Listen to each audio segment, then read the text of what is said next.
Friends, welcome back. तो friends, अभी का वीडियो है इंडिया की मदद के लिए दुनिया के देशों ने क्या ऐलान किया, what help and support offered. अरे वाह, तो चलो देखते हैं आज का वीडियो। पर वीडियो शुरू करने से पहले अगर आप चैनल पर नए हो और आपने अभी तक सब्सक्राइब नहीं किया तो जल्दी से पहले सब्सक्राइब के बटन और बेल आइकन को क्लिक कर लो ताकि आपको हमारे सारे न्यू वीडियोस के नोटिफिकेशन मिल जाए जैसे हम अपलोड करें। अगर आपको वीडियो पसंद आता है प्लीज लाइक एंड शेयर। और हमारा दूसरा चैनल, ट्विटर, इंस्टाग्राम अकाउंट, सबके डिटेल्स डिस्क्रिप्शन बॉक्स में, उनको भी सब्सक्राइब और फॉलो कर लेना। चलिए शुरू करते हैं। एक वो भी समय था जब कोरोना वायरस ने दुनिया के बाकी हिस्सों में कोहराम मचाया था और तब भारत दुनिया भर को फार्मास्यूटिकल प्रोडक्ट से लेकर ड्रग्स, मेडिसिन, वैक्सीन वगैरह 24 घंटे नॉन स्टॉप सप्लाई कर रहा था। और आज ये नौबत आ गई है कि दुनिया के बाकी सभी देशों को भारत की मदद के लिए सामने आना पड़ रहा है और एक के बाद एक दुनिया के कई देश भारत के लिए किसी न किसी मदद का ऐलान कर ही रहे हैं। वैसे जो लोग कोविड-19 की वैक्सीन, रेमडेसिविर और हाइड्रोक्सीक्लोरोक्विन के एक्सपोर्ट्स पर भारतीय सरकार की आलोचना कर रहे थे, उनको अब खुद भारत की हालत देखकर थोड़ा बहुत एहसास तो हो गया होगा कि आज जिस महामारी से हम लड़ रहे हैं वो कभी भी कोई भी रूप ले सकती है। ऐसे में ये समय बस अपना स्वार्थ देखने का नहीं है बल्कि पूरी दुनिया के साथ एकजुट होकर काम करने का है, क्योंकि कल को कौन से देश को किस देश से क्या जरूरत पड़ जाए ये आज की डेट में कोई कुछ नहीं कह सकता है। बस तभी आज की डेट में दुनिया के कई देश भारत की मदद के लिए लगातार सामने आ रहे हैं, जिनके बारे में हम वन बाय वन बात करेंगे कि उन्होंने भारत के लिए कौन सी मदद का ऐलान किया है। सबसे पहले सिंगापुर की बात करें तो उसने भारत को कुल 4 क्रायोजेनिक ऑक्सीजन टैंक्स दिए हैं, जिनको इंडियन एयरफोर्स ने सिंगापुर से एयरलिफ्ट करके ला भी लिया है। अब क्योंकि भारतीय सरकार के पास ऑक्सीजन को एक जगह से दूसरी जगह ट्रांसपोर्ट करने के लिए कंटेनर्स कम पड़ रहे थे, इसलिए सिंगापुर से सबसे पहले इन्हीं को लाया गया। उसके बाद चाइना ने भी भारतीय सरकार को ऑक्सीजन से लेकर कई तरह की मेडिकल इक्विपमेंट्स हर मदद मुहैया करवाने का ऑफर दिया था, मगर भारतीय सरकार ने फिलहाल चाइना से किसी भी प्रकार की मदद लेने पर कोई भी फैसला नहीं लिया है। उसके बाद रशिया की बात करें तो रशिया ने संकट की घड़ी में भारत की मदद करने के लिए ऑक्सीजन जनरेटर्स यानी ऑक्सीजन बनाने वाली मशीन्स, ऑक्सीजन कंसंट्रेटर्स, कोविड-19 के ट्रीटमेंट में इस्तेमाल होने वाले ड्रग्स और 3 से 4 लाख रेमडेसिविर इंजेक्शन के डोजेज हर हफ्ते सप्लाई करने का ऑफर दिया था, जिसको आगे आने वाले हफ्तों में बढ़ाया जाना था। लेकिन अब रशिया से ये रिपोर्ट्स निकल कर आ रही है कि बाकी सभी सामान तो रशिया से एयरलिफ्ट होकर भारत आ जाएगा, लेकिन 3 से 4 लाख रेमडेसिविर इंजेक्शन के डोजेज भारत फिलहाल रशिया से नहीं लेगा, क्योंकि रशिया जो रेमडेसिविर इंजेक्शन भारत को सप्लाई करने वाला था उसके इंटेलेक्चुअल प्रॉपर्टी राइट्स एक अमेरिकन कंपनी के पास है और रशिया खुद इलीगल तरीके से रेमडेसिविर इंजेक्शन की बिना लाइसेंस के प्रोडक्शन कर रहा था। ऐसे में अगर भारत रशिया से इंजेक्शन लेता तो वो भी अंतर्राष्ट्रीय कानूनों के खिलाफ होता। वहीं पाकिस्तान की बात करें तो पाकिस्तान ने भी वेंटिलेटर्स, बाईपीएपी और डिजिटल एक्सरे मशीन्स और पीपीई किट्स भारत को ऑफर किए हैं, लेकिन फिलहाल भारतीय सरकार ने पाकिस्तान से किसी भी तरह की मदद लेने में कोई भी इंटरेस्ट शो नहीं किया है। वहीं जर्मनी की तरफ से ऐलान हुआ है कि जर्मनी भारत को ऑक्सीजन प्रोडक्शन यूनिट्स भेजने की तैयारी कर रहा है ताकि फिलहाल भारत ऑक्सीजन की कमी को सबसे पहले दूर करे। अमेरिका की बात करें तो अमेरिका ने बेशक लेट ही सही लेकिन कोविड-19 वैक्सीन बनाने वाला raw material, therapeutics, ventilators, PPE kits, oxygen और बाकी कई तरह के मेडिकल इक्विपमेंट्स भारत को देने का ऐलान किया है। वहीं क्वाड एलाई ऑस्ट्रेलिया की बात करें तो ऑस्ट्रेलिया ने कहा है कि वो इमरजेंसी बेसिस पर भारत को वेंटिलेटर्स भेजने की तैयारी कर रहा है, क्योंकि उनके पास वेंटिलेटर स्टॉक पाइल में बिल्कुल अनयूज पड़े हैं। और जहाँ तक बात ऑक्सीजन की है, उसके लिए ऑस्ट्रेलियन गवर्नमेंट ने अपने सभी राज्यों को रिक्वेस्ट भेज दी है, जिसके बाद ऑक्सीजन सप्लाईज के बारे में भी फैसला लिया जाएगा। इसी के साथ इस संकट की घड़ी में भारत को और क्या मदद भेजी जा सकती है, इस पर ऑस्ट्रेलिया में कल एक कैबिनेट मीटिंग बुलाई गई है, जिसके बाद इस पर कोई बड़ा ऐलान हो सकता है। वहीं फ्रांस की बात करें तो उसने इमरजेंसी बेसिस पर सबसे पहले ऑक्सीजन वेंटिलेटर्स भारत की मदद के लिए भेजने का ऐलान किया है। इसी के साथ ब्रिटेन ने सबसे आगे आकर कई वेंटिलेटर्स, ऑक्सीजन कंसंट्रेटर्स और 600 से ज्यादा मेडिकल इक्विपमेंट्स इमरजेंसी बेसिस पर सबसे पहले भारत को भेजने का ऐलान कर दिया है। वहीं कनाडा ने भी भारतीय सरकार को वेंटिलेटर्स और पीपीई किट्स भेजने का ऐलान किया है और कहा है कि भारतीय सरकार को जो भी सहायता चाहिए होगी कनाडा वो सब देने को तैयार है। वहीं सऊदी अरब की बात करें तो उसने 80 मीट्रिक टन लिक्विड ऑक्सीजन मदद के तौर पर भारत को भेज भी दी है, जिनके साथ 4 क्रायोजेनिक ऑक्सीजन टैंक्स भी भेजे गए हैं। वहीं यूनाइटेड अरब एमिरेट्स ने दुनिया की सबसे ऊंची बिल्डिंग बुर्ज खलीफा पर तिरंगा लहराते हुए स्टे स्ट्रॉन्ग इंडिया मैसेज को डिस्प्ले किया।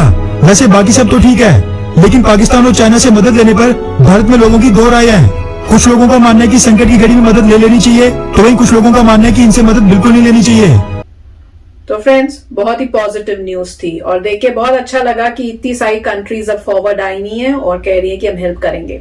अच्छा, हेल्प करेंगे तो सब अच्छा है। मैं एक्चुअली में नोट करने की कोशिश करती किसने हेल्प कर दी है, और उसमें सिर्फ 2 कंट्रीज थी जिन्होंने कर दी है। एक थी सिंगापुर और दूसरी थी यूएई मेरे ख्याल से।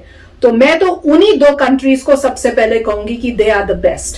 बाकी का जब आएगा तब मैं मानूंगी कि हाँ, बोलने के लिए तो सब बोल देंगे, पर आता कब है, क्योंकि क्रूशियल टाइम ये है जो अभी है क्योंकि अभी हमारे वहां पे इतनी सिचुएशन खराब है कि ऑक्सीजन ना होने की वजह से बहुत सारी डेथ्स हो रही हैं। तो अगर जल्दी से जल्दी जो भिजवाएंगे वो सबसे अच्छा काम कर रहे हैं। तो ये दो कंट्रीज बहुत अच्छा काम किया, वेरी थैंकफुल टू देम कि उन्होंने टाइम ऑफ नीड में उसी टाइम फॉरवर्ड आके ये सब दिया है। अब दूसरी कंट्रीज ने भी कहा है कि वो भेजेंगे, तो होपफुली जल्दी जल्दी भेजें क्योंकि क्रूशियल है और हर मिनट जो है हमारे इंडिया के लिए एक बहुत ही क्रूशियल टाइम है। क्योंकि जैसे न्यूज आ रही है कि अब 3 लाख भी क्रॉस कर दिया है और बहुत नंबर्स जो है इंक्रीज हो रहे हैं, तो दिल बैठा जाता है सुन के कि हमारी कंट्री में इतनी प्रॉब्लम्स हो रही हैं। और वो कंट्री जो सबसे पहले फॉरवर्ड आई थी और जो है फ्री में मेडिसिन दे रही थी, उस कंट्री के ऊपर अब जब ये हो रहा है तो डेफिनेटली हर दूसरी कंट्री जो है बाहर जिनकी अभी सिचुएशन अच्छी है, उनको इतनी प्रॉब्लम्स नहीं हो रही, उनको आके हेल्प करनी चाहिए। तो बहुत ही अच्छी बात है। राइट। अब इसमें जो है मतलब मैं तो यही कहूंगा कि ये अच्छी बात है कि इंडिया ने पहले हेल्प किया था वर्ल्ड को और वर्ल्ड अब इंडिया की हेल्प कर रहा है। मगर एक तरीके से हमें ये भी देखना पड़ेगा कि ऐसा क्यों हुआ कि इतनी इन्फेक्शंस हो गई, इतनी तेजी से फैल गया, ऐसा क्यों हुआ? क्योंकि एंड ऑफ द डे अगर किसी कंट्री ने सुपर पावर बनना है तो ये थोड़ा डिफरेंट लगता है कि दूसरी कंट्रीज आपको हेल्प कर रही हैं। पहले जो अभियान था वो लग रहा था कि हम वाकई सुपर पावर हैं और इंडिया जो सबको पूरे वर्ल्ड को हेल्प करेगी। उस वक्त बड़ी खुशी हो रही थी, प्राउड फील हो रहा था। उसके बाद जो प्रॉब्लम्स आई हैं उससे दुख हुआ, कितने लोगों की जान गई है, इतने लोगों को प्रॉब्लम्स आई हैं और इंफ्रास्ट्रक्चर इतना स्ट्रांग नहीं था और बाहर से हेल्प लेनी पड़ रही है। चाहे कुछ भी रीजन हो, चाहे जो भी पॉइंट हो, अब हेल्प लेनी पड़ रही है और हेल्प लेनी चाहिए। क्योंकि इस वक्त जो है लोगों की जान बचानी सबसे इंपॉर्टेंट टास्क है। उसके लिए जो भी हेल्प करता है ग्रेट, उसकी हेल्प लेनी चाहिए। ऑब्जेक्टिवली देखना चाहिए कि आपको अपनी पॉपुलेशन के मुकाबले आपको ज्यादा जरूरत है। मतलब यह है कि पॉपुलेशन इंडिया की ज्यादा थी, उसके हिसाब से अभी इंफ्रास्ट्रक्चर रेडी नहीं था। जितनी पॉपुलेशन है उसके हिसाब से ज्यादा हॉस्पिटल्स होने चाहिए, ज्यादा वैक्सीन होने चाहिए, ज्यादा ऑक्सीजन होनी चाहिए। हर चीज जो है पॉपुलेशन के हिसाब से होनी चाहिए थी। और इस एक्सपीरियंस से ये पता लगा है कि अभी इंडिया को और मेहनत करनी है इंफ्रास्ट्रक्चर को इंप्रूव करने के लिए, और जो है आत्मनिर्भर होना पड़ेगा। और जो लोग हेल्प कर रहे हैं बहुत अच्छी बात है। और जैसे ही टर्न अराउंड होता है, ऐसा कहा जाता है कि 15-20 दिन में सब कुछ कंट्रोल में आ जाएगा, ऑक्सीजन बाहर से आ जाएगी, सिलेंडर्स की प्रॉब्लम सॉल्व हो जाएगी क्योंकि ऑक्सीजन कंसंट्रेटर्स आ जाएंगे और जो है मेन वैक्सीनेशन आ जाएंगी एस्ट्राजेनेका की, लोग वैक्सीनेशन शुरू हो जाएगा। तो धीरे धीरे ट्रेंड जो है डाउनवर्ड शुरू हो जाएगा। मगर ये सब जब खत्म होता है तब ये देखना पड़ेगा कि पॉपुलेशन के हिसाब से इंफ्रास्ट्रक्चर में और इंप्रूवमेंट्स आने चाहिए। और ऐसा होना चाहिए कि अगली बार ऐसा कभी ना हो, और ऐसा ना हो कि किसी और से हेल्प मांगनी पड़े। क्योंकि अगर सुपर पावर है, सुपर पावर कभी किसी से हेल्प नहीं मांगता, सिर्फ देता है, उसी को सुपर पावर कहते हैं। और जबकि ये बात ट्रू नहीं है, क्योंकि अगर आप उस डायरेक्शन से देखें तो सुपर पावर, अगर यूएस अपने आप को सुपर पावर मानता है तो यूएस में भी प्रॉब्लम आई थी। वो बात सही है कि यूएस ने किसी से हेल्प नहीं मांगी थी, मगर प्रॉब्लम स्टार्टिंग में बड़ी जबरदस्त आई थी। जहां पे हॉस्पिटल्स में प्रॉब्लम आ गई थी, कॉरिडोर्स भर रहे थे लोगों को इतने लोग मर रहे थे कि जगह नहीं थी उनको दफनाने की, स्टोरेज यूनिट से। तो यहां पर भी बड़ी प्रॉब्लम आई थी, बेसिकली न्यूयॉर्क वगैरह में। फिर धीरे धीरे रैंप अप हुआ। सही है कि हेल्प नहीं मांगी गई, मगर यहां पर भी क्लियर हो गया कि बड़ी प्रॉब्लम्स आई थी।